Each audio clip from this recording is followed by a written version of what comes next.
السلام عليكم، مرحبا بكم الناس الكل. ديربي العاصمة باش نحكيو عليه شوي، باش نحكيو على النادي الافريقي.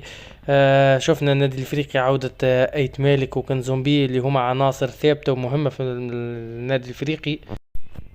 يعني النادي الافريقي ما عنده ايش يخسر، هو بعيد على الترجي بنقطتين. يربح الطرح يبعد عليها بسبعة، خاطر يقعد الترجي ناقص لقاء اللي هو اللقاء اللي ما لعبوش. يعني كي تحسبها مليح تلقى النادي الافريقي مرتاح داخل المباراة، مرتاح والترجي داخل. يعني مع ضغط جمهور الترجي، ونعرفوا اللي الترجي مباريات الأخيرة والعام هذا ماهوش حاضر كوم الفو كما العادة، مش كما عرفناه، مش كما شفنا الترجي قبل كيفاش يراهن على البطولة بجدية.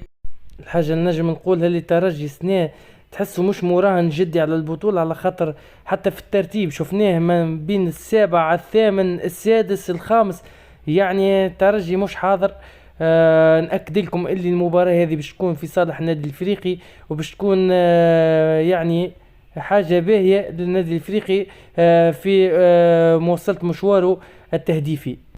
ان شاء الله كذلك الجوارات ما يخيبوش اماننا، وان شاء الله يفرحونا كيما العاده، كيما فرحونا في متلوي وسليمان وبرشا مباريات جميله يعني في ملعب رادس. نأكد لكم اللي النادي الافريقي باش يعمل مباراة جيدة جيدة للغاية. نأكد لكم ومتأكد اللي الافريقي مش باش تخيبني المرة هذه، على خاطر ما خيبتنيش في السابق، وان شاء الله باش نفوزوا. ولما لا البطولة والكاس السنة والعام القادم ان شاء الله مشاركة جدية في رابطة الابطال. نعرف برشا من جمهور الترجي مش باش يعجبهم كلامي اللي كي قلت الترجي مش مراهن على البطولة. اي نعم، الترجي مش مراهن على البطولة العام هذا، وتفكروا كلامي كل واحد وعنده وجهة نظر، اما من نأكد اللي الترجي ماهيش حاضر البطولة العام هذا. في الاخير ان شاء الله تكون مباراة جيدة يعني فرجوية للجمهور.